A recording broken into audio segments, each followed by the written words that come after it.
Here is an uncomfortable observation that most people would rather outrun than examine.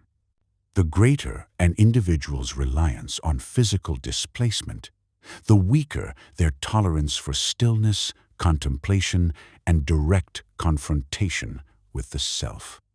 This is not an attack on travel. It's an attack on motive. Because movement in itself is neutral.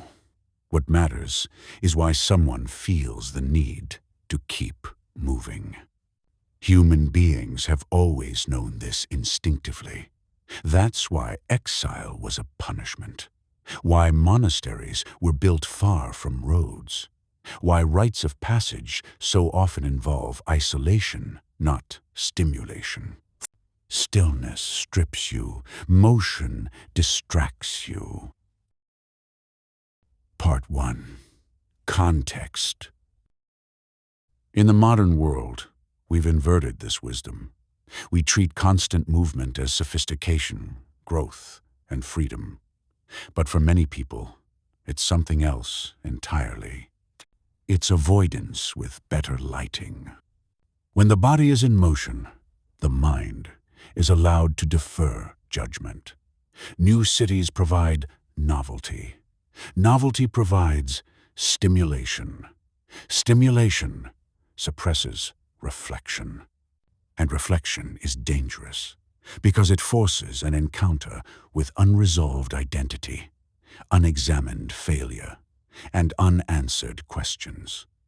Airports are full of people running from themselves while calling it living. This doesn't happen consciously. No one says, "I'm booking this trip because I can't sit alone with my thoughts." They say things like, "I need a change of scenery," or "I'm finding myself," or "life is about experiences." All true on the surface. All capable of being lies. The test is simple and merciless. What happens when motion stops? Can you sit in silence without reaching for distraction? Can you endure boredom without panic? Can you face yourself without needing a horizon to chase? Most people can't, and so they keep moving. They mistake displacement for progress, distance for depth, novelty for meaning. This creates a particular type of stagnation, a life that looks expansive from the outside, but never deepens internally. New locations, same habits, new languages, same fears. New relationships, same fractures. The self is never confronted, just relocated. Part 2. Discernment and the wanderer's conception. Now, this is where precision matters, because not all movement is avoidance. Here is revealed the wanderer archetype. He is older and rarer than hero or villain. He is more removed from imposed systems than the black sheep. He is named exile, pilgrim, and traveler. This figure does not move to escape stillness. He moves after mastering it. He has already faced himself in silence and found that remaining would lead to decay, not growth. His displacement is not a narcotic. It's a test.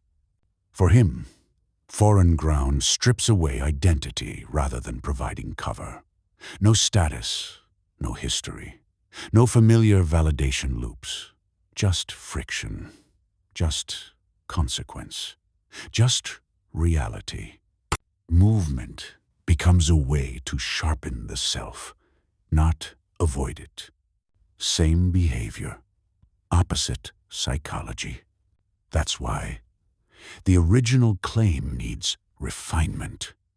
It's not that physical displacement reveals weakness. It's that dependence on displacement reveals intolerance for inner pressure. Part 3. Verdict. Those who cannot endure stillness must keep the world moving around them. People who can endure stillness can move anywhere without losing themselves. This distinction matters because modern culture rewards motion while quietly punishing introspection. We celebrate the hollow movement and pathologize the one who stays put.